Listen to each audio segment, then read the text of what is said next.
I sit cross-legged next to Jenna, a bit further back than she is with her legs dangling over the edge of the cliff. I wonder if this is character writing. I guess someone that's so confident about her life and future isn't worried about falling the 80 feet to her death. I think that would be a bit of a disruption to her plans. It definitely would, but there are people, we all know that person. We all know that person that just does that shit anyway. Oh, yeah. Or the person that, like, when you're like, okay, get back from there, you don't do that, they just go further, and they do it while watching you, like a cat pushing a glass off of a counter, but it's their life. Like, haha, try to stop me. It's like, who are you owning right now? Yeah. Well, just do that to someone you really dislike, and then keep egging them on until they just actually fall off the cliff. It's like a reverse psychology dare. Yeah. You won't do it. It's sort of the opposite of Carl, but with the same result. You know, one good thing about this place is stuff like this. Hanging off the edge of a cliff? Lack of people. The mountains. I'll miss that. I heard the mountains back east are small, like hills. That sounds nice too. She picks up a sizable rock and tosses it off the edge, listening to the clatter and echo as it bounces down the cliff. Doesn't really matter though. I'll be living in a big city. Way bigger than Peyton. Are you nervous? About living in a big city? No. I'm more anxious to get started with school, actually. And of course, I'll miss you guys too. A lot. She flicks her ears back at TJ, who's flat on his back under a tree behind us, snoring lightly. He actually fell asleep? Some people can do it. I cannot fall asleep during the day. Not only will it not happen, but whenever it does happen, it just fucks me up for the rest of the day. I'm like, why did I do this? This ruined everything. Yeah, now I feel ill if I take a nap that's too long. Yeah. I just end up hating myself. I wipe my forearm across my forehead, the oils from my waterproof fur sliding nastily against each other. Great. Yeah, that's kind of... So, So he's sweating. It's just... But he has waterproof fur. What an unappealing concept, collectively. So he's oily and sweaty and furry all at the same time. That'd be a horrible time. We're having another heart-to-heart where there's a cat sleeping off in the shade in an Echo Project game. Like the first island conversation in Net Astra. Hey man, you know, cats like to sleep. Yeah. You know. Though I think Jenna and Flynn are both written by McSkinney, not Howley. Sorry, but I pull my shirt off. I need to let my shirt dry out. It's fucking gross. She looks over at me, then, her silver and turquoise necklace catching the light and flashing briefly. Jenna looks perfect, of course. The fur on her face and arms is brushed with the lei, held together by some kind of spray, probably. The lei? The lay of the land? Like, the fur on her face and arms is brushed with the lei. I mean, that must be just a terminology we haven't, or that must be like an expression we haven't heard before. Maybe? Because it's like lay of the land. Like, I think it has to do with like the natural grooves of her face. It's some kind of term, like probably along the lines like when they talk about like the part. Yeah, like the part of your hair. The lay. The lay of like your face. Yeah. I guess. Held together by some kind of spray. I'm sure that they do have like these hairspray for fur. Yeah, like you have to style all of your hair now. Oh my like, god, no. Just so much more. I hate that. By comparison, I look like a soggy log covered in wet brown mold. Cool. I can just kind of picture that. I blush and look down, the bravado I had worked up to take off my shirt dissipating under her gaze. She doesn't laugh, though. I was wondering when you were going to take that off. It looked really uncomfortable. Yeah. Sorry, I'm gross. It's not gross. It's just what your body does to survive. Jenna sometimes says things that I suspect carry a lot more meaning than what's on the surface level.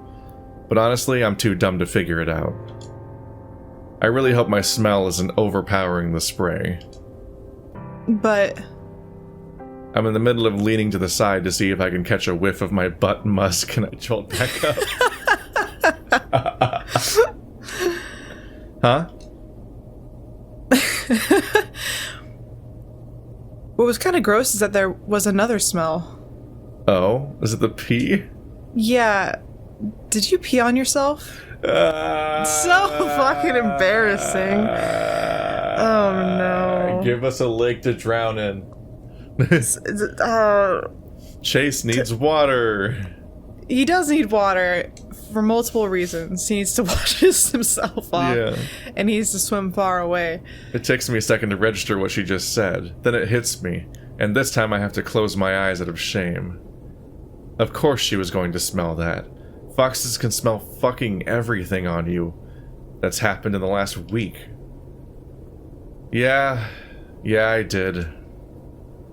She laughs this time, and I look away, off into the canyon again. I mean, this is a whole other, like another one of those, like, weird questions about how furry universes would work. But, like, there are animals that can smell better, like, can smell more effectively than other animals can. And then there are animals that are musky, like otters and things. Is there, like, a lack of compatibility based on these things alone?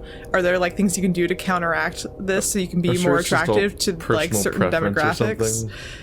Yeah, but it's like... And if you're coupling with someone, like, there's just things you get used to, I guess. I don't know. I suppose so. But man, it'd be really unfortunate to, like, get with some chick like Jenna and just have her smell all the gross things you've done the last week and just be, like, so ashamed constantly. Just imagine the frustration of, like, a fox being in, like, a dorm floor or, like, shared millennial housing or anything like that, and just being, like, too aware of everything everyone gets up to all the time. Oh no. And either having to just live with the secrets that they know all the time, or potentially worse, being the kind of person that points out that they can tell everything to the people. I know you've been smoking weed again. I'm not gonna hire you for this job. Like I feel like there's... My sense of smell is so good that I know the masturbation schedule of everyone I live with. Yeah, basically, like, so-and-so cheated on so-and-so. I can tell because she smells like so-and-so. Like, Tell me. That would be fucking the worst. I don't know if I could date you, Jenna. I'm sorry. I sigh and lean back on my paws, letting my head hang back. I debate telling her exactly what happened since it seems so childish, but it's not like she's being mean. She has a demeanor about her that just makes you want to talk. Must be that psych degree at work. I mean, you knew her before then. I just saw something that scared me a little, so when I jumped, I got some on me. What did you see? She lays out flat on her back, legs still dangling over the side with her paws behind her head. I guess if she can better look at me. I avoid looking at her in case she thinks I'm staring. Okay, so this is gonna sound stupid, but I just felt like I was being watched. You know when you psych yourself up and everything looks scary? Of course. So, I felt that behind me, and when I looked, I saw what looked like a face and some sagebrush. Just talking about it right now is getting my fur to prickle. I hadn't really thought about it since it happened, and now that I am, it's only now that I'm realizing how weird it all was. Huh. Like a face you recognized? No, it was sort of flat. Like, it didn't have a muzzle, and white. A human! That was the scariest monster of all. Man. No, I mean, imagine living in this universe and then just seeing a person for the first time. Yeah, You'd that's be like, what kind of diseased, like, mangy, without fur, like, ugly mutant thing this is. The horror that Amicus inflicted on all of Wolfkind. Yeah, I mean, that was my question the whole time during that, too. I was like, does he find us attractive? Like, Yeah. I don't know. Would I find a person attractive if I'd never seen one before? Although I guess even they were collectively aware of, like, ape derivative species. So we weren't completely out of nowhere? Yeah, I mean, maybe they have ape derivative species here, too. So maybe they just think it was like, they probably just think it was a diseased, like, macaque or something. I do wonder what the rules are. Like another game that this group makes is Glory Hounds, the superhero one, which I think it takes place in like Sweden or something. It's got a way more comical series of species that are available, like fish and birds that can fly, like in Tuca and Birdie. And can they fly in Tuca and Birdie? They can fly in Bojack. Yeah, I think I'm pretty sure they can in Tuca and Birdie. I think they had like flying birds, and they had fish people, and it takes place in a city that's half underwater and so on. And it's goofier like that. But we have not seen a bird person yet in Echo. Yes, that's true. We haven't true. seen a monkey person. Or a fish obviously the fish thing was like, yeah. Do they what about fish people? We have a singular type of lizard so far. No amphibians. So it's weird. It's hard to say what the rules are, like what the range of possibilities of which animals can be around here. Because will there be bird people? And how do they work? I just read a short comic story by I think she's from Denmark, but there's this artist I like called Anna Halfish, and she basically has this whole story about an animal UN where each animal group has like their own nation, and they'll go to the UN to discuss their problems, and it just results in like them all hating each other, and the reptile person eats a mouse on accident, and like on accident. Well, kind of on accident, you know. But the one thing that they made a joke about was like, oh, oops, well, I accidentally did a whole lone digger. The hawk was like, oh, well, you know, the fish people can't even be respectable enough to show up to the UN meeting, so we're just going to disregard all their problems. And it's like, just because they can't because they're underwater, so they just ignore the whole fish nation, like altogether. They're not included in the UN.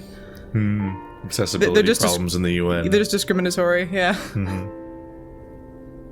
I look back at Jenna, but she's not looking at me. Instead, it's like she's looking past me. That is weird. Yeah, but it was a rock. We're wired to recognize faces, so we find them in a lot of things. Pareidolia, I think that's what that's called. Yeah, maybe. It's definitely a thing, though.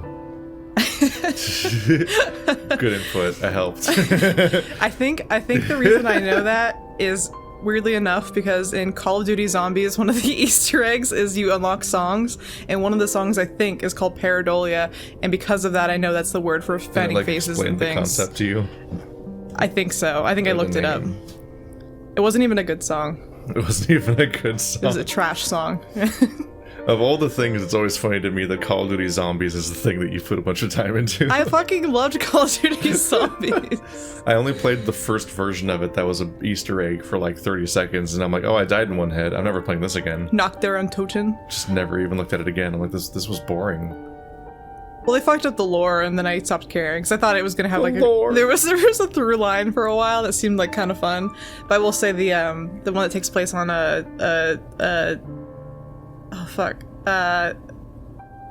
Alcatraz. I almost said Atlantis. That's completely wrong. Alcatraz was really fun. They modeled it almost exactly after the actual Alcatraz, and so when I went and saw it in real life, I was like, it's like the map. It was tons of fun. I only played the very, very, very first versions of League of Legends and Call of Duty Zombies very briefly, so hearing about either of them 15 years later and that they both have like extensive lore and story now is like baffling to me. Like now there's a League of Legends show and I'm like, there's a what? There's a League of Legends. There's League of Legends has characters. I watched the League of Legends movies without having any context or knowing anything about League of Legends, with your brother actually, and it was really good.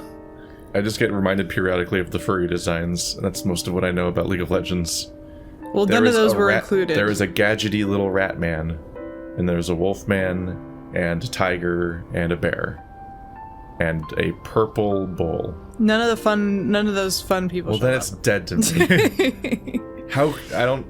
Based on what little I've seen of that universe, I don't know why you wouldn't immediately include the cool little rat guy, because those are immediately the most entertaining characters. And every time you have a rat, they're very good. I don't know. I can't. I don't know why they made these decisions. Anyway.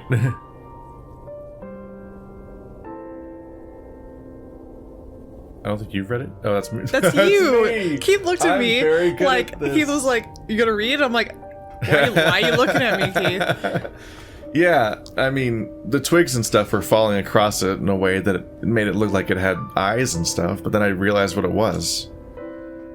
But I jumped and got pee on myself, so that's what happened. What's weird is that when I was leaving, I couldn't see it anymore. So it could be anywhere now. Ooh.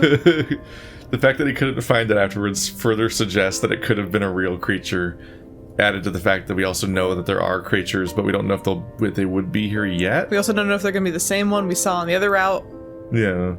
We have an issue where we know Echo gets up to shit, and we know some of the things that Echo gets up to. We don't know the rules. No. Like, the rules are very obscured. Like, there's an ongoing discourse thing that keeps happening, and part of it is that we haven't played the other routes, so I don't know the full story about Leo yet. But whenever I gesture at the idea that Leo might not be a very good character, I mean, like, as a person, not like as well-written character. He's obviously a well-written character, and it's interesting. But like, whenever I gesture at him being just a walking red flag character, people get very angry in certain spheres because they're very big into shipping Leo and so on, which seems like a questionable interpretation of the text, given that it seems like the whole thing they're going for is how bad of an idea that character is to be in a relationship with in the state that they're in, and also that they seem to essentially be bait, is the commonly understood thing about the game, that they're essentially like baiting you into looking at this character that then, like, the one that you most want to date is like, hey, well, here's this fucked up storyline. Actually, here's a better boyfriend. Whoops, he killed him. Oh no. Which one of the funniest things that happened this week is that I saw someone talking about how sexy Leo was, and their username was Kudzu Stan account, and I'm like, excuse me. No. You're not standing very well. No, if you're failing. Talking about how attractive the guy is that executes your character in one of the timelines. Oh no. Poor Kudzu is disrespected. But it's there's just an element where people blow right past most of the text in order to just think what they want about the character they just already kind of preemptively decided was hot, as far as I can tell. It's like those women that thought that Ted Bundy was hot. Yeah, it's definitely what it feels and like it's so like, far. What? But one of the issues about the vagueness of some of the rules, at least so far, is that people will often gesture at, as an excuse, the idea that, like, well, all the bad things, like, all the really bad stuff Leo did was because he was under Echo's influence.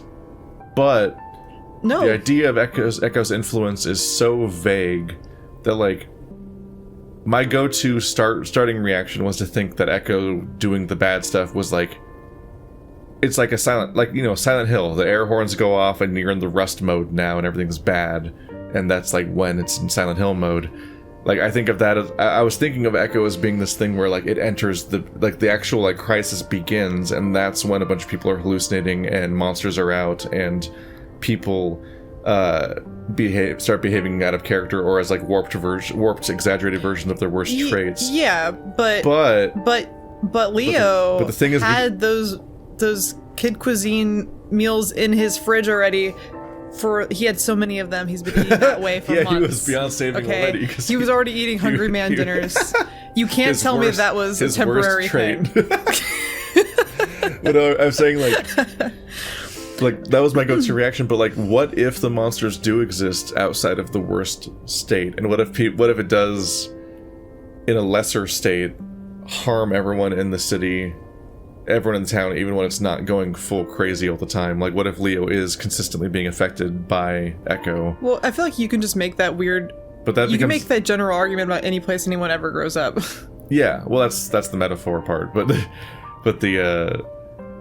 the problem with that read is that then you're going with a thing where, like, everything everything bad Leo ever does, even before the worst parts of the story, is all excused by Echo, but you get to keep all the good parts and simp for those, and it's like, that's... If you want to apply that feels questionable to him, you have to apply it to every person that's done any awful shit. Because it's like, oh, well, you know, so they had bad parents, or they grew up in a bad part of town, or this or that.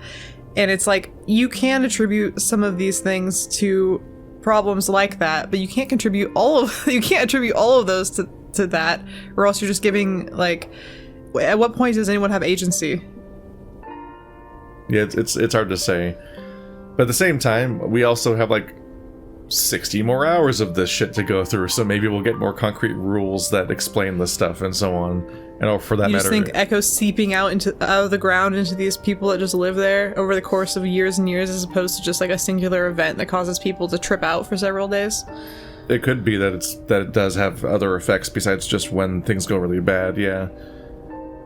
Either way, it's just very bad sign for Leo that even in the good ending where he grows as a person and lets go of some things, he's still stubbornly refusing all treatment and therapy, and also is staying in Echo despite it being empty now. Like, you're like, Leo, please.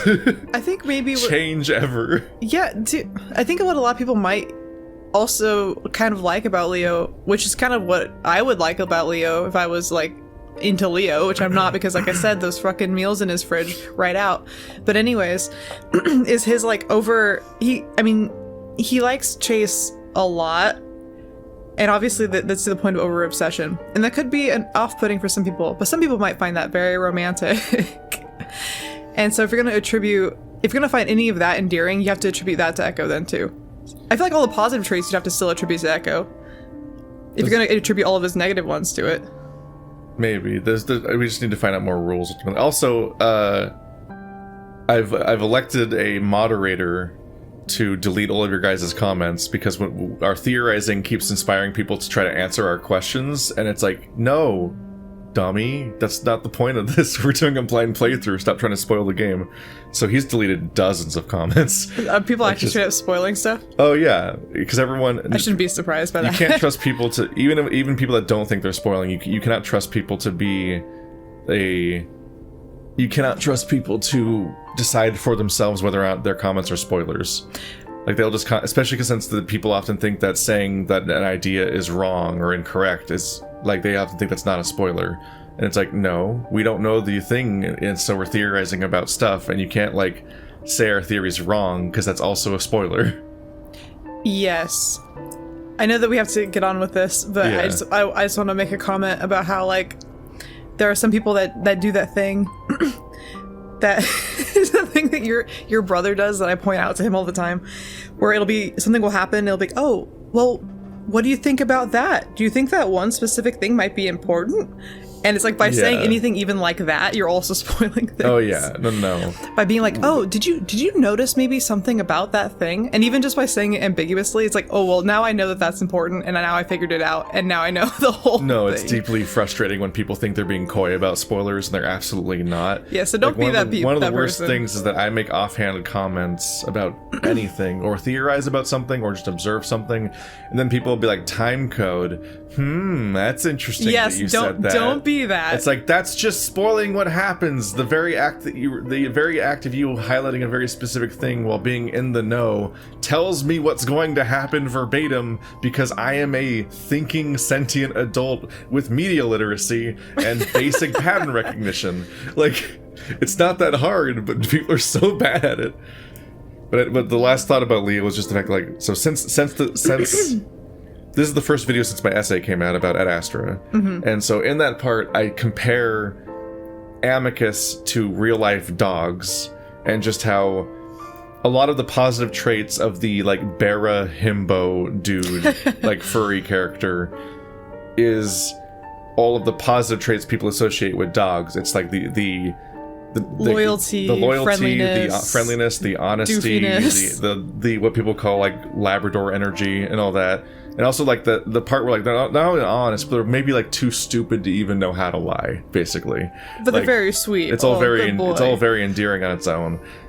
But in Amicus's case, I also take into account this idea of, like, there's this insane when you take that insane level of devotion they have, like I would think about like when I would come to Andrew's house to record Zero Escape and Sonic and stuff like that, he would go out to get cigarettes and he'd be gone for like 15 minutes to go drive out and everything, and fucking Shadow would just sit on top of the back of the couch staring at the door and be unmovable the entire time, and then lose his shit the moment Andrew gets home. And I'm like, you don't get bored? You don't like do anything else in the meantime? And I've been told that dogs maybe don't even have a concept of time, so it's just bizarre. They can't tell the difference between like 2 hours and like 15 minutes. Yeah, so it's like wild to just watch him just sit there for the entire time and just actively like wait for Andrew to come home the entire time. Like I get bored watching him not do anything.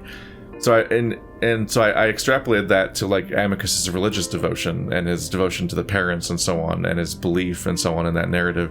And in here, we have like Leo just sat there and waited for Chase for 3 years. I love me a good simp. Like I do. Like like I kind of find that, but that is a red flag alert. That person could be a stalker, but I understand like why it might seem very cute that he has that level of devotion. But if you really look at the logistics of it, you just know that it's not functional. Like that person's not, in a way, not functional. It's just I find it interesting. That is a red flag. I feel like Howley takes the specific tropes that people find appealing about canine furries, and then extrapolates them to the negative aspect. And I think that Leo and Amicus are like companion characters for breaking down that exact concept as like a romantic interest canine character based on these tropes and what the negative implications of those would be. Because like the Leo has the pack mentality and the protectiveness and the obsession with family and the inability to the near inability to change, the obsessed devotion, and that thing where you just will wait for somebody forever. And like you take that out and it's like he becomes a deeply worrying character very quickly, even before you go into the full horror mode.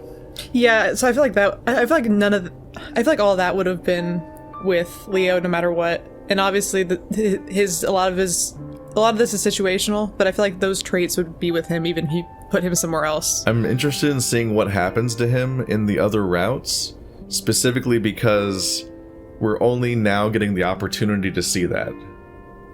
So we know that he sadly waited on the sidelines, and then we had a sad diner lunch with him in Carl's route. And then ignored him. But that's all we got of him in Carl's route. Yes. Because during the worst part of Carl's route, we are in a weird alternate dimension that Jenna somehow managed to get into, and then it's just a closed bottle for that. But then we had a whole route with just Leo. Now we have 3 other routes that might involve Leo, because Leo's route involved every single other character by the end. That's a good point. And so it'll be interesting to see what they do with his character going forward, because there's a lot there. But anyway, that was our big tangent. That's just follow up on previous things, and the fact that I also finished a whole video on this topic in the meantime, because the last episode was recorded a month ago. You can rely on us for long tangents occasionally. Yes. This was all brought on by the fact that we're questioning whether or not the monster is real, which leads to the questioning of the fact that we don't know what the Echo's rules are, and that it might be affecting people before the things look really bad, and also the monsters might already be here. And the monsters might be real. They might have lived here this whole time. I don't know if they're ghosts or not. Like, what if the monsters are in the mine all the time and come out during the bad times? Essentially, like that would be distressing. Kind of like how Brian is up to shit all the time. So even in this route, Brian's out there lurking, guys. Just be aware. Brian's out there. I mean, I don't remember if we mentioned this in the series or not, but I've been thinking about the fact that, like, in Route 65, we have in the prologue, Chase was specifically putting out a anonymous Craigslist ads as an underage gay dude pretending to be older with the goal of meeting older gay men. Oh fuck, I forgot about that. And also Brian specifically mentioned killing a ferret boy. Which, I mean, I feel like otter, ferret, it's like I feel like it's in the same wheelhouse. It's just the idea that he very well, like, like, everyone survived the good ending of Leo's route, in like the main party or whatever, but like Chase was face to face with the exact thing that could have happened to him if he didn't meet Leo. It's like that night, and well, he didn't meet Leo, but I mean, like, that night ends with him coming out to Leo and him and Leo being boyfriends, and that starts their whole toxic relationship that devolves and is its own mess, and we'll probably learn even more about how much of it's a mess. But if that hadn't happened, Chase might have been killed by Brian. That is a really good point. And it would have, so much worse things would have happened to Chase potentially because of his in a way that Brian becomes this distressing character that preys on people in the closet, and so he's still personally responsible for the things that he's doing, but the things he gets away with doing are an extension of the silencing effect that the closet has on people, and that when people are shamed into not speaking out and not communicating and not being able to feel safe expressing themselves with other people, they do it in increasingly illicit and private ways that can put them in danger. And this, like, it happens all the time. Yeah, and it's like how many queer folks were killed by Brian specifically because of the way that Echo treats people like them. Yeah, that's sad.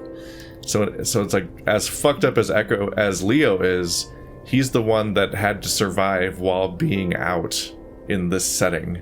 That's bad. And that's how he survived the town and Brian. So everything's fucked. Also, welcome to the most redeeming thing I've ever said about Leo, so there you go. He is a strong person. So you can tell I've had time to think about this narrative over the last month. I say the last part with a laugh, mostly to hide how freaked out I am about it. When I look at Jenna again, I can see the fur on her neck has lifted a little. It was probably just the angle, though. You alright? Jenna looks back at me, and I can see it. She's debating whether or not to tell me something. She's seen it too. She's seen it too. Just made me think about when I was a kid. I hadn't thought about it for years, actually. I pause. Do you want to talk about it? She said some fucked up shit in, I want to say it might have been Carl's route, about seeing something in her room when she was a kid and thinking about that. Like, basically, they were just talking about things in their childhood or something. And maybe it might have actually, I don't remember when that was. But I remember her saying something. I remember me thinking, is that ever going to come up again? And I feel like it will. She thought she saw something out the window or something? And it tied in with potentially the monster stuff? Yeah. Before we had ever had a hint of there being monsters? Yeah. Something about in her childhood seeing something like that regularly. This is why it's good to do this other person, because everyone remembers different things. There's so much story to get through. I'm worried about to open up a can of worms. It wasn't traumatizing or anything like that. Well, it was, actually, but it wasn't real. Did you see a face? Yeah, not exactly like yours. Yep, this is what I remember. Not exactly like yours, though. It was more of a red color, but it was flat, too. That's what made me think of it. Whoa. Yeah, it had a body, too, but I can't really remember exactly what it was like. Did you dream it? No, not really a dream. At least not in the sense that I was asleep when it happened. I just see it walking around in broad daylight sometimes. What the hell? Are these, like, real, solid memories? Like it really happened? I don't know. It usually happened when I was sad or angry, like when Dad was having one of his moments. I just see it walk past a doorway or sit in a closet. Really? What the fuck? Yeah, actually, that'd be horrible. This was a long time ago, like when I was 5. I don't want you to think I'm crazy, Chase. But we have so much to dig into here, like to think about. We've seen you be crazy before too, Jenna. Yeah, but she was possessed. Yeah, I know. Like, that was even more than the normal Echo thing. Like, two of the characters were just literally possessed by a specific person, which I don't think usually happens, but maybe it does. I wonder if the Carl thing could be extrapolated to the other endings with people's behavior. Like if they're having two consciousnesses at once fighting, but they don't understand that, and so that's why they're seeing other stuff. That'd be interesting. Although I have been corrected on one thing, which is just the idea that the characters Because at the end of the Leo's ride, I talked about the smoke room characters, which I just know them by name and appearance, and so I'm like, oh, okay, the narrator is Samuel when we have the weird text. Because I can just pick together that from context of just knowing the other game exists on its face. But the two characters in Carl's route are from a completely different era, so they're not from the same. They're not from the same like overall crisis. So even when we do play the smoke room, we're not really going to get more about those characters because they're not in it. Oh, weird. Okay. Because that's just I think it's set like 100 years earlier than the smoke room. So many layers. Because like I think those people are like practically at the beginning of America, and the smoke room is like it might have been like the 1920s or 1880s or some shit like that. Like it's like 100 years ago. The other one's like another 100 years ago. Or something like that. But so there's like three things going on here. Like there's always the plausible deniability to the reasons people are hallucinating things. So like we know that monsters do exist, which was a thing that was looming for a long time, and then that bandage just got ripped off when Duke died, and you're like, oh fuck. That thing's extremely real and there and a lot. But Chase, whenever he saw monsters, you could attach it to his sleep paralysis demon stuff, which just makes him an unreliable narrator for anything he sees in a lot of these contexts.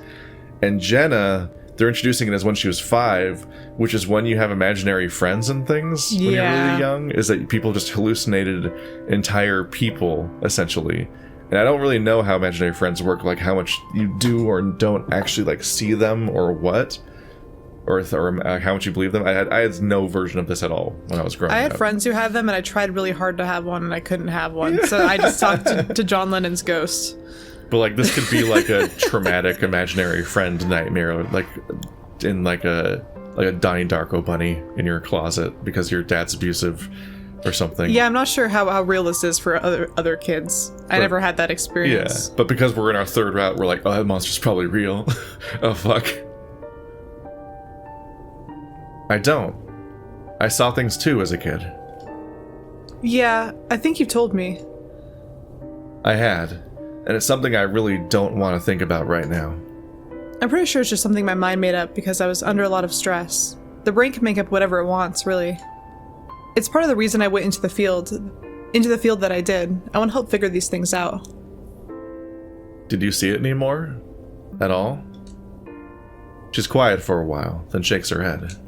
No. My phone goes off, and I jump with a little yelp. Jenna laughs, and it breaks the tension a little bit, so I laugh with her. I know you said no phones, but you already used yours, so I think I get a freebie. Hey, I had to record your reaction for posterity. Looking at the message, I see it's from Leo. Speak of the devil. Hey, we didn't see much of this last time. Straight up, just where are you? Yeah, that's a bit rough. That is rough. I like the phone thing. I wanted to see it more in the main game after how well it was used in Route 65. Yeah, I like the phone thing a lot. The hand's really detailed, and and also it's eerie. And I really like the parts where you see the character's reflection in the phone. That's a really cool. Oh, in the dark, it's eerie. Yeah, I wish they could make the background blur to have a depth of field effect because you're like looking at something up close to you. But RenP is a very limited thing. I don't know if that's even a tool that the visual novel engine has. Besides, I guess if I was doing it as a trick, I would make a blurry version of every background that you happen to use a phone in front of and switch to that one. I think that's how I'd pull off the trick, because I don't think you can blur the background via the engine as like a tool. I think you just have to make a blurred background and switch to it. I mean, I know that this doesn't. I mean, what you're saying is definitely more realistic. There's something about the clarity of the background still that, and also, I think this effect's actually very creepy. It honestly creeps me out every time you pull out your phone. Yeah. Because in real life, if you were to pull out your phone, you'd have like an awareness of everything that was going around you still, because you have like ears and you have like peripheral vision. Yeah. But in this situation, I'm very starkly aware that something bad could happen to us, and the clarity of the background kind of makes that seem like more of a possibility. You instantly are primed for the idea that this is a horror game, and at any point he might lower that phone and there's gonna be something something's scary behind it. Yes, it's exactly like the mirror trick when you close the mirror. You close your eyes when you're taking a shower, like, and you open them. Yeah. You're like, oh, like, yeah, you close the bathroom mirror that people totally have in real life, supposedly. I have had those all growing up, so I had to think about that. I was forced to think about that a lot as a kid because I had all those fucking mirrors. Never had. I've exclusively been around bathrooms that have that giant wall mirror, and it's really hard to surprise somebody with those.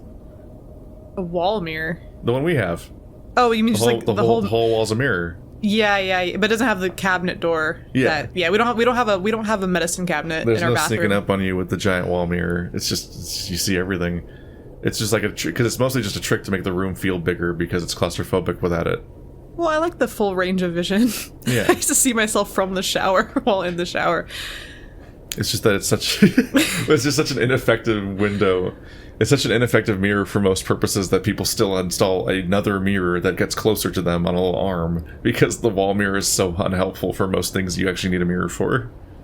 Well, if you're gonna like pick at your face or put makeup on, you'd have like a compact. You have a mirror that you can hold up next to your face. Yeah. Where are you? I stare at it for a second. It seems a little short. Usually Leo throws in cheesy emoticons for everything, does he? I don't think he's ever done that before. No, not. Well, he's been pissed at us, or like looking for us, or like upset every time we've texted him. Yeah. I don't... Long-form fiction freaks me out in that concept where I'm like, how do you...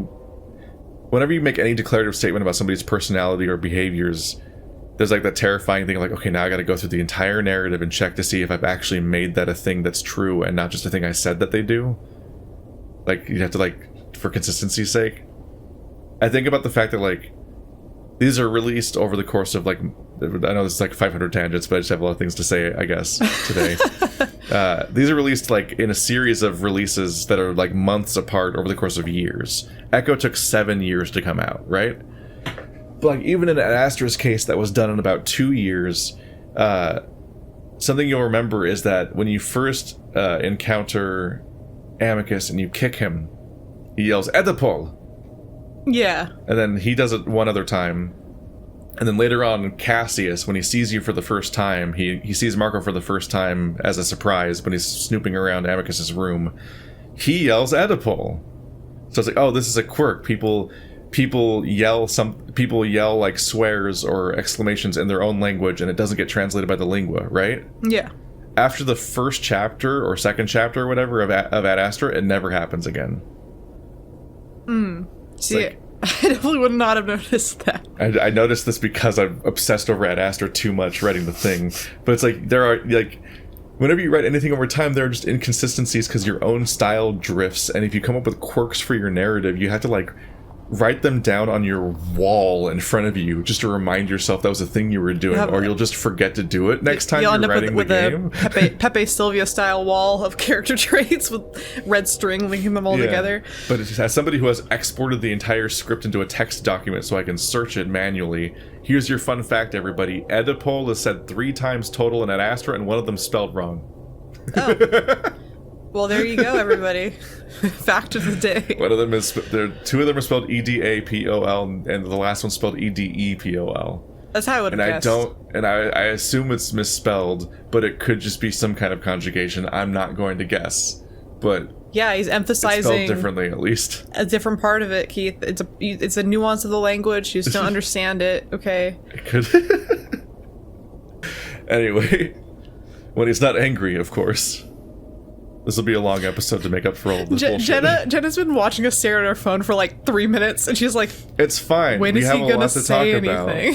We have so much to talk about.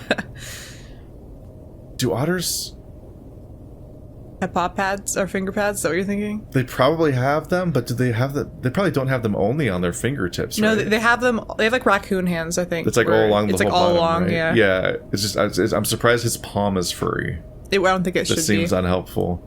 It's just occurring that I've never seen furry hands drawn this way before, where they have paw pads only on their fingertips and no other part of their hand. But that could be the lore. I don't know. We don't see hands that much. Jenna notices my expression. What's up? It's just Leo.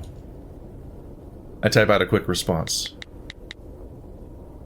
I'm hiking with TJ and Jenna, and did we forget to tell you that? Hiking with TJ and Jenna, and did we forget to tell you that? What's with the line spacing in this phone? That is a run-on sentence.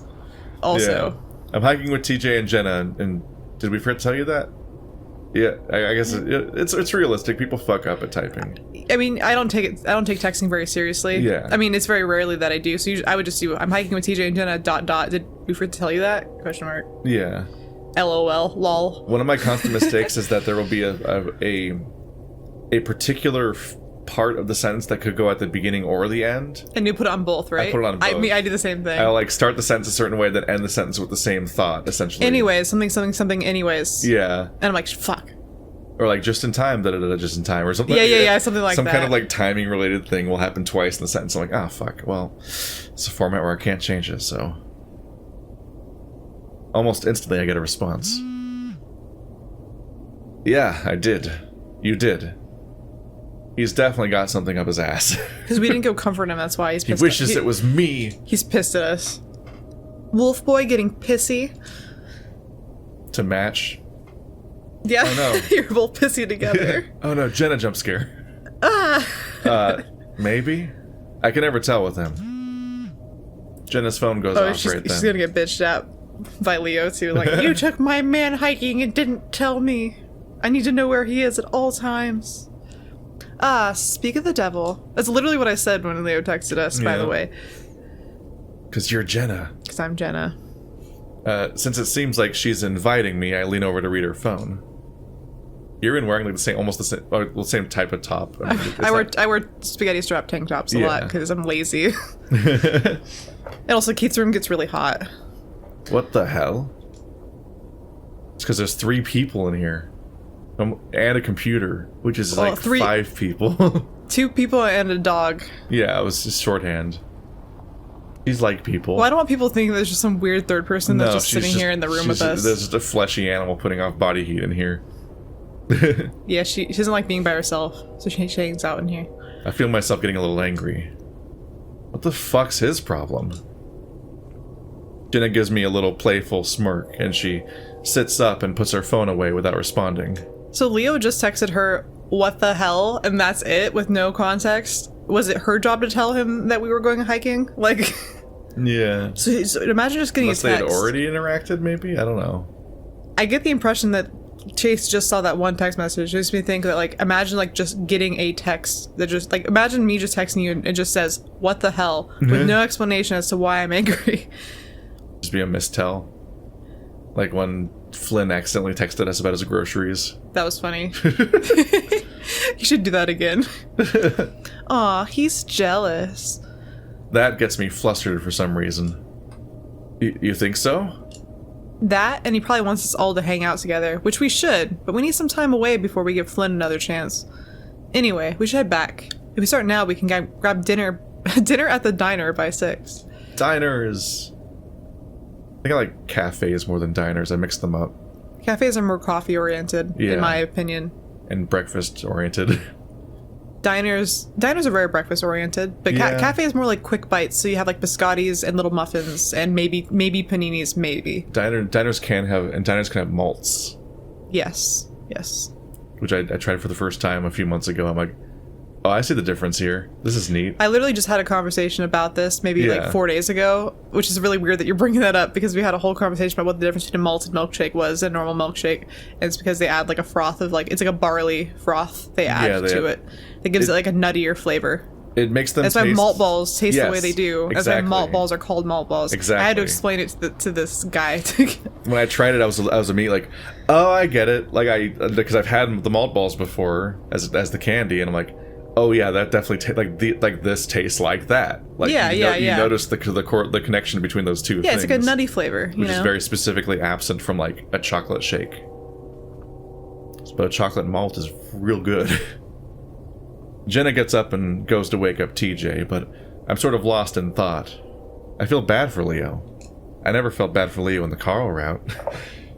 Was he mad at me for not talking to him by the lake yesterday? We did just leave. We like kind of followed him and then left at the lake. Well, yeah, it's like because he went off to go pout. He was being a douchebag. To my very first Why won't boyfriend. everyone put up with me when I'm at my worst? When I was a little children, like, and I was early high school, my first official boyfriend, we broke up for a reason just like that, because he went off to go pout about something that I thought was stupid, and instead of going and consoling him, I ignored him and hung out. I went and talked with his friend instead. Because he's just being annoying. Well, this was in a classroom. It wasn't even like, he couldn't even have gone away. Like, so he just sat on his desk and was pouting, and instead of being like, because we're doing like a group project or something, instead of being like, oh, are you okay? Like, what's wrong? I was like, you want to talk about it? And he's like, no. And I was like, okay. So I just turned my chair around and I just ignored him the rest of the class time. And I talked to all my other friends. And then later on, he's like, you didn't come console me. And I'm like, I think we should break up. I think you're a bitch. I didn't say that, but I mean, I basically did say that. And he's like, are you sure? And I was like, yeah, I think that'll be fine. He's like, well, you want to think about it? I'm like, no. No. Leo would have never happened to you. and then like next week he was like so and so, and then my friend was like, can I date him? And I'm like, sure. And then like next week he was like, so and so asked me out, like, are you sure you don't want to get back together? And I was like, no. and they dated, and they had a horrible relationship with each other. No. And they both were awful for each other, and it was funny for me. Oh, no. Yeah. After being out in the desert for so long, it feels absolutely amazing to be sitting in the air-conditioned diner. Did you take a shower? Oh, I thought you were talking to me. I was like, no. Keith, do I smell? No, I'm not coming for you. I'm talking about specifically Chase. I did take a shower. Hour describing how disgusting he is. I'm like, did you take a shower before sitting at a diner with all of your friends? That is a good question. Because I'm looking out for you, Chase. Yeah, no, I get that. But they are I'm hoping they did, because they're the 3 specific people that all share a hotel together. Yeah. So they probably all went back and dealt with that. Having already ordered our food, I lean back against the booth, my eyes feeling a little heavy. So, thanks again for going with me, guys. It wouldn't have been as much fun if there wasn't anyone to share it with and defeat at the art of hiking. Specifically, like, out hikes everybody. If I can't show off, there's no point. It's like how he completely stomped everybody at soccer and started trying to play easy a little bit just to be like a little nicer, because he's just distressingly outpacing everyone at everything. TJ is the worst person to be attacked by a monster with. Because he'll run faster. He will run faster than you. He both will not. He cannot fight anything, but he will definitely outrun you. And so you are not getting any help. Of course, TJ. I had a lot of fun too. I put in my affirmative as well, grinning. And sorry you guys had to put up with my slowness and smell. Ugh, stop apologizing for it. It's like you're speciesist against your own kind. I hate speciesist so much. I would rather say racist in any of these fictional settings than speciesist, because of how fucking awkward it is to try to use. It is, looking at it, this is the first time I've seen it written, I think. But looking at it and then saying it is unappealing in both senses. Yeah, I'd rather deal with the actuallys than actually be correct. I'll be sure next time that we don't do such a long trail. If there is a next time, I hope there is. Oh, maybe. There's not exactly much else to do out here. The thought of hiking again makes my knees weak, but I don't say anything. So Chase, I have to ask, have you been seeing any guys at Pueblo? That question takes me by surprise, and I pause, looking at Jenna. TJ looks surprised as well, but looks at me curiously. It has been years since you and Leo were together proper. You two were pretty outspoken in all your social media pictures. TJ stirs from his initial shock at the topic shift and nods, speaking up. Yeah, in comparison to back in the day, you've been pretty quiet on that front. I can feel myself cringe inwardly in remembrance of all the kissing selfies and cheesy song quotes we'd post. No. Dating in high school. I never on social media. Never ever did not do that. I will not. I do not. Shall not. Leo did most of it, but I was by no means innocent. As of late, I haven't really posted much. Most of the people are still on my timeline, just rant about political stuff. I love social media. That is how it ends up going. Isn't Facebook great? I don't have that one. Fuck Farmville. Don't have Facebook. I remember when Farmville was a reason to not like Facebook. Jesus Christ. That's how long it's been. Oh my god. As the two look on expectantly, I feel myself shift in the pleather diner seat uncomfortably. Well, not really. Oh? Yeah.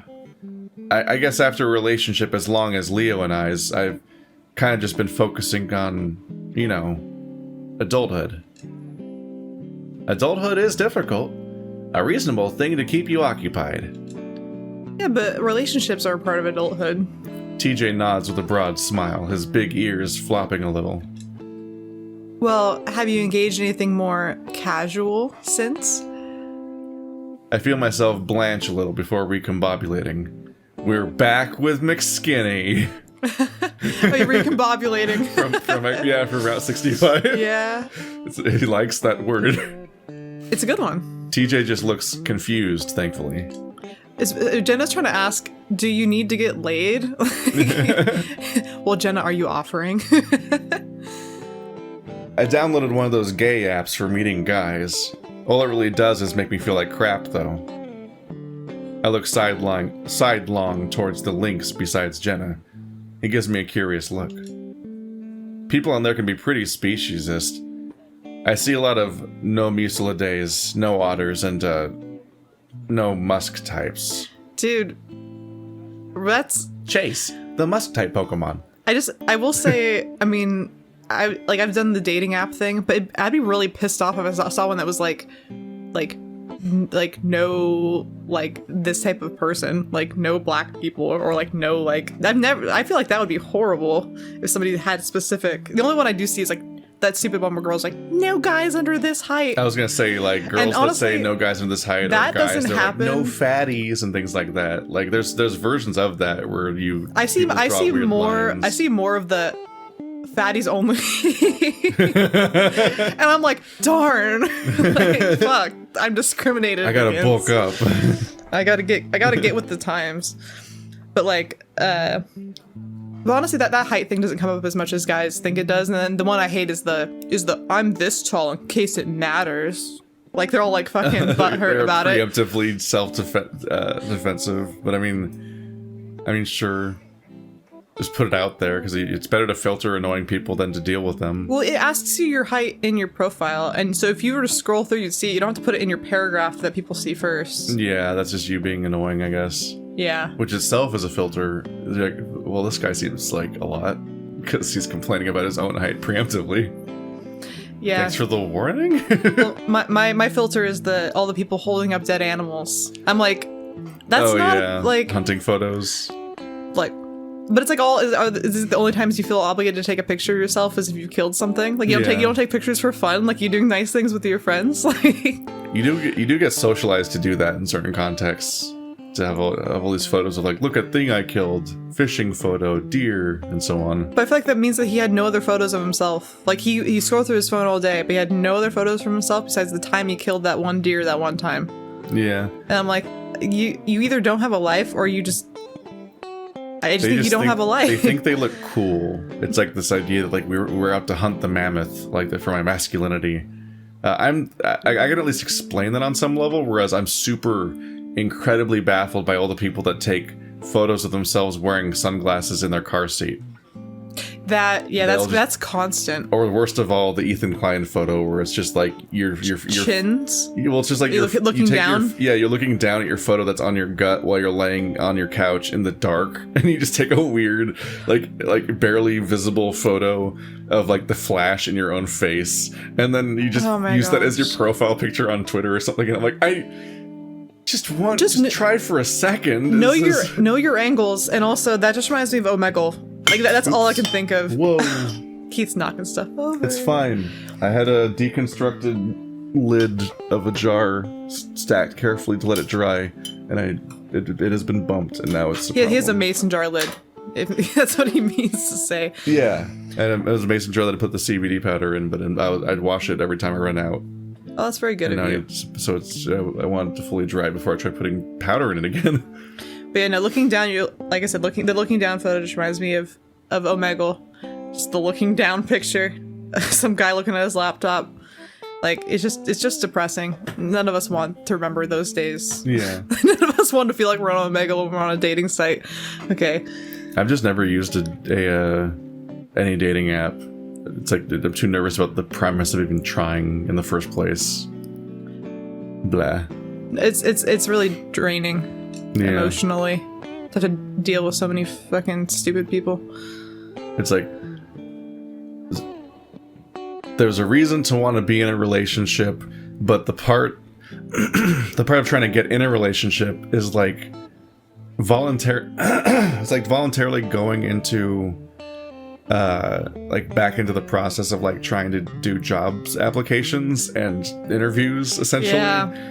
It's like you hope for the weird perfect situation to happen magically, which is that you just like have extended friend groups and you meet somebody through your friends and then hit it off at some point, as opposed to like trying to do this like you just like fucking like go on the meat market just like try to like make as many connections as rapidly as possible and like test as many people as possible and so on. Like that's like way more stressful of a concept. Well, it is also hard to meet more people effective otherwise because you are doing something. As opposed to like you can't people you meet at bars are not going to be great, and then people you meet at you can't usually date people you work with. Yes. And then oftentimes like depending on where you work, there might not be anyone in your like demographic that like you work with, you know. I can't date anyone I work with. I'm all their boss. So like that would be a conflict of interest. That'd be horrible. Yeah. And also they're all like young little kids. I'm not going to try to date a little kid. And it's like naive to wait for that perfect By little kid, I mean like a concept to come up 19-year-old. that happens in narratives where it's like, oh, you two are finally dating? Because like that situation where there's two people that are gradually becoming interested in each other, but they're not acknowledging it, but everyone around them can tell. It's like a concept that happens way more in stories than in real life. Like the idea that you've known someone forever. Yeah. They've always been right in front of you. It's like, no. It's like I guess it's Chase and Leo to some extent. My dad always wanted me to date my best, like one of my best friends from high school / middle school. And then like finally the day came where I could say, Dad, he was gay the whole time. And my dad made a joke where he's like, the people that wanted me to date you.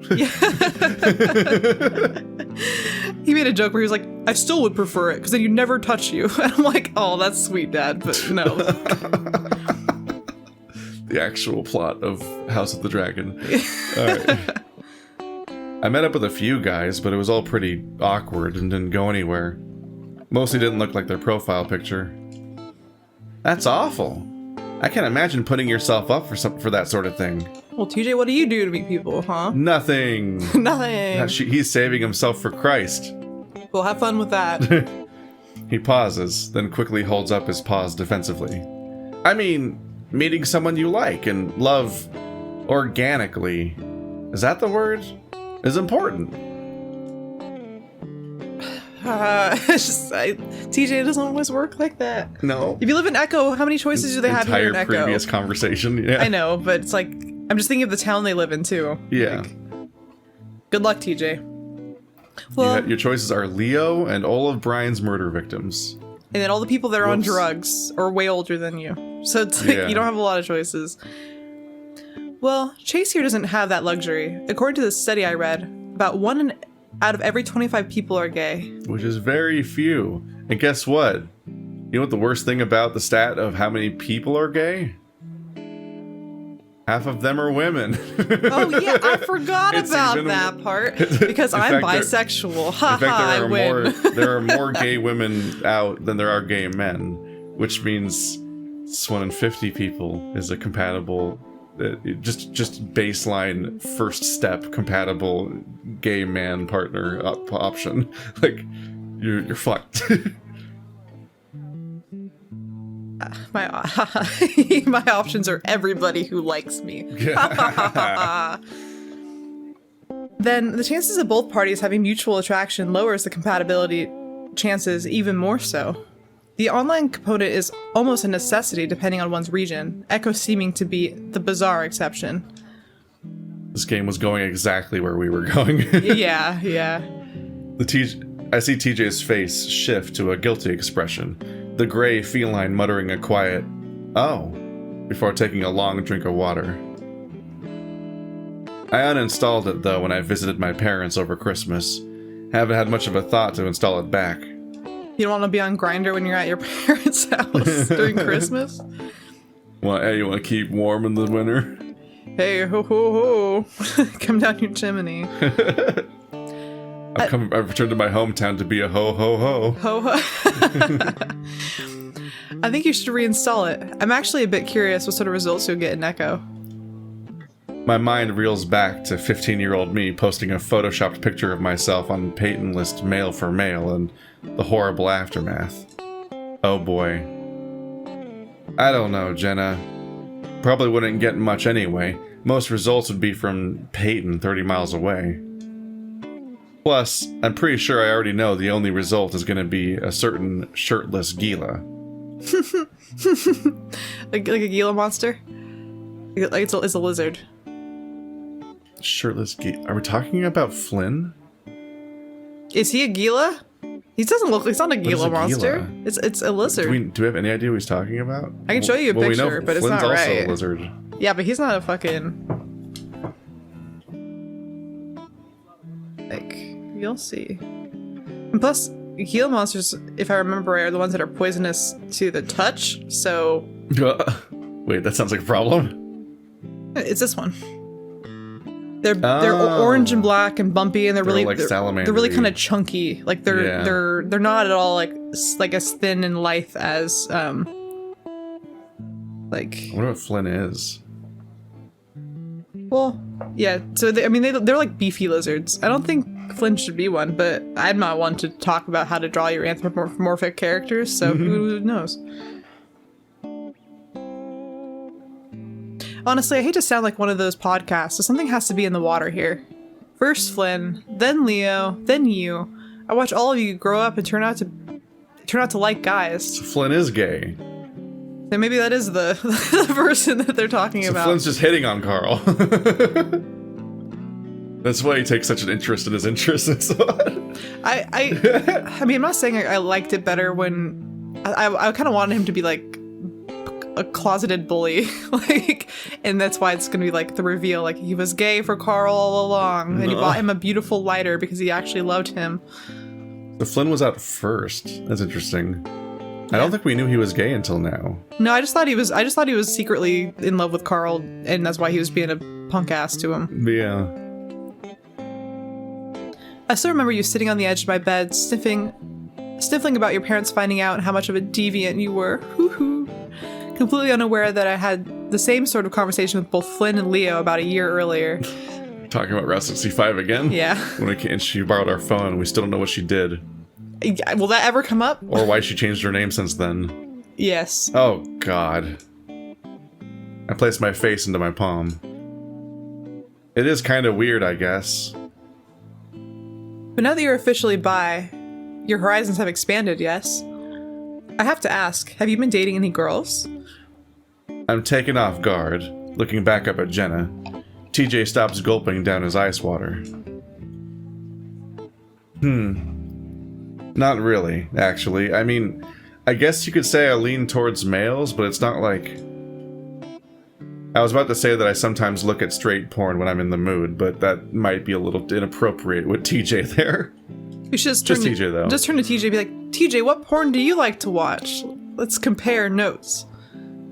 Hell, it's probably inappropriate to say in front of Jenna, too. Do guys talk about porn in front of girls? I don't know, Keith, do you ever show me furry porn sometimes?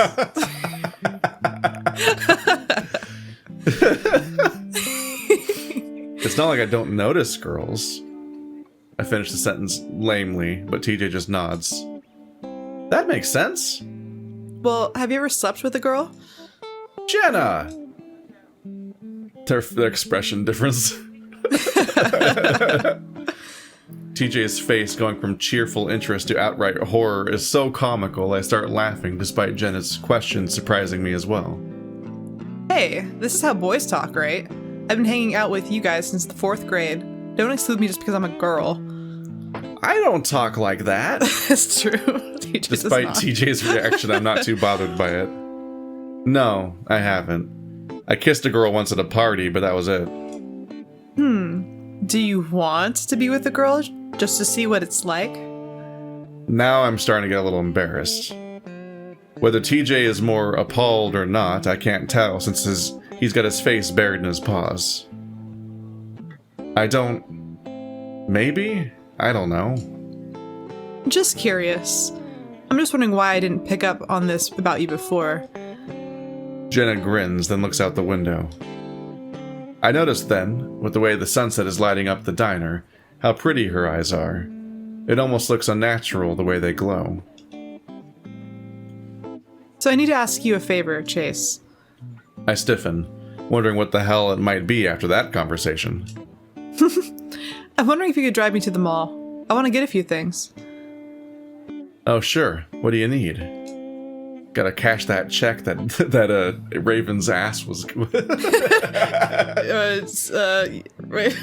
the check. I didn't have that sentence planned out, so I didn't know how to end it. Don't write a check that your ass can't cash. That Raven's ass was writing. There we go. Gotta cash the check that Raven's ass was writing. It's the only character we know that's in the malls. Jenna hesitates, and for the first time today, she's the one that seems embarrassed. She's fucking tampons, huh? Oh no, okay, better. Okay, this is sorry. Well, you know in Puebla we don't exactly have a great comic book shop, even though it's huge. Oh yeah? I wouldn't really know. I never did go to that section of the mall. What's especially lacking is the manga selection. Oh hell yeah! Oh hell yeah! Gonna go pick up some yaoi. I smile. I'd forgotten the way that after getting her first job, I'd drive Jenna to the mall once a week and she'd buy her favorite manga. Jenna's still not looking at me, but I grin. Jenna, don't be embarrassed about that. Be proud. Yeah. It'll be just like when we were in high school. Have you been keeping up on all those series? You know how much clout you can get being like, I like manga. All the boys will fall in love with you. It is I, the gamer girl. Not Legends foretold. Not a normal girl. Not your everyday girl. Yeah. I remember being amazed at how much material was in those books compared to the comics, even if they weren't colored. Jenna looks back at me and I can see that she's a little relieved. Did she think I was going to make fun of her for it? I keep up with it online mostly. This is more for old time's sake. Believe it or not, that mall has some of the happiest memories I have of this place, aside from Leo's house. Of course I'd believe that. I guess there are a few special edition volumes I want to get that they might have. I was always surprised what they were able to bring in. Well, that's cool. You know, I watched an anime since I last saw you. Wow, you watched an anime in the last 3 years. Wow, which one? So experienced. Oh really? What was it? I can't really remember. Ichiro He? It was a long title. But it was about this old wolf guy that becomes a samurai. Ichiro Heian no. Inoru? Ichiro. All the confidence that Jenna would say it with. Perfect. Ichiro Inoru? Maybe. Yes, Jenna said it very confidently. Yeah. Ichiro Heian Ichiro Heian no Inoru. Keep going. She says it quickly with what sounds to me like a perfect accent, which is completely uneducated, so who knows? Jenna, you want to go buy Oyasumi Poon Poon? Because I'll drive you to the mall for that. Maybe? That sounds about right. Jenna makes a face like she swallowed a lemon. It is. It's the only old wolf samurai show I know. You gotta watch some of the older stuff. Anime these days is just, I don't. No? Well, we need to do that too. One of these nights we're going to marathon Ganbate ne. The hotel Wi-Fi is good enough for it, I think. It's got this sort of Western style medieval atmosphere to it. Well, I never really watched anime, even if Ichi, whatever it was, wasn't bad. The idea of staying up late with Jenna watching old foreign cartoons sounds like a lot of fun. And a great way to spend this trip not with Leo, apparently. Once again. Sorry, we went to come here to hang out with everybody, but I watched an anime with one of the people that also wasn't an Echo this whole time. Want to join us, TJ? TJ looks up from his phone. Huh? What? Do you want to watch anime with us? Sure, why not? Hey, no phones. I tease him, reaching for it and take it from him. I thought that was only for the hike. I glance over the screen, expecting to see some Christian social group or something, but instead it's a text thread from Leo. No! Uh-oh. No! I mean, that was the first devastating thing in Leo's route, is what he said to TJ. That hurt like, my feelings. Oh. He completely lied to TJ and made us not go on our hike. We apparently blew a lot of people's heart. minds in that part, with the part where we're driving back from soccer, and right when we were on the verge of uncovering Leo's lie to TJ about how busy Chase is with the project, Leo starts yelling to the guys, "So, ice cream!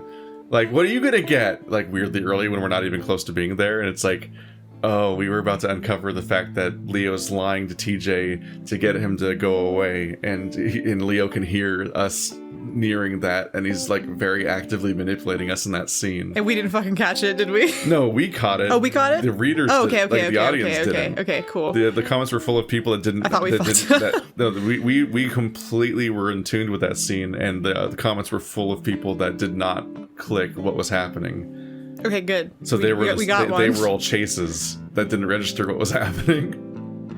We're just like, oh no, we're watching just TJ get beat on here. Like, it's really sad. We're watching TJ get not cock blocked, but like friend blocked. I don't know, hike blocked. Like, Flynn and TJ in the same room is bad, but Leo interacting with TJ worries me more. Well, because TJ's because I mean Flynn's gonna obviously like terrorize poor TJ. We just already know what Flynn will do. But Leo affects like everyone else's perception of us. Yeah. He's manipulative. Leo's he's got so much to unpack. Yo, Tej, where are you at? Hi, Leo. We're hiking. I like how he bitched at Jenna, but he didn't bitch at TJ. We're gonna read all of this, apparently. You going somewhere after that? Yeah, the diner. Do you want to meet us there? Is Chase going too? Yeah, he's here. Oh, angry TJ. Ooh. Are you reading my text? That's really rude. That is rude. I look up at TJ, who's glaring at me from across the table. I look back down at the phone. All right, on my way. Welp. Although I thought he was going to be coming beforehand, honestly, based on the previous interactions.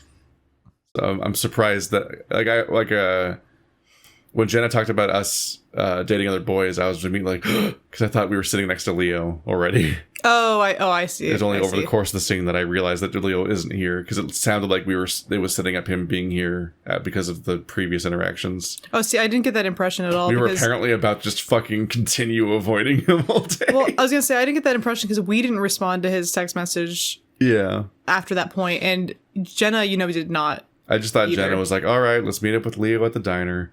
But instead, she was content to just continue ignoring Leo on a trip about visiting Leo. Like I said, he texted her just saying, what the fuck, with no context. And then she laughed and put it away. She was not going to respond to him. Like, what great childhood friends. But these are the original three are Jenna, Leo, and Chase. But honestly, TJ, although a little sweetheart here, should have just been like, oh, like Leo's texting us. Do you mind if I invite him? Like, you gotta tell everyone you're doing this. Like, yeah. But at the same time, I'm like, poor TJ, like, he reasonably thinks that this is a trip about these 6 people hanging out. And the only person that has excised themselves from the group so far is Flynn. So if, like, in TJ's situation, without more context, if Carl or Leo was like, hey, where are you guys at? I'd be like, oh yeah, we're over here. It's like when you're all like at the same convention, this is my recent experience. It's just being at the same convention as like 4 different friend groups, and you just kind of periodically update people on wherever you happen to be at the moment so that people can just kind of organically like meet up again. As opposed to the Carl route where we just fucking ghost everyone for an entire week. Yeah. I just, yeah. Here comes Leo. Here comes Leo's coming? Yep. He's been messaging me all day. Jenna and I look at each other, both of our brows raised. Like I said, he texted Jenna and said, what the fuck? And then he's like, yo, TJ, where are you at? Like, he's all fucking sweet with TJ, trying to get information. What? But that's when Leo's van pulls up in front of the diner, and I hear Jenna sigh loudly. Read the room, TJ. Another episode where we end on a van coming up to the diner. Vans pulling up is just an always ominous thing to have happen. Oh boy.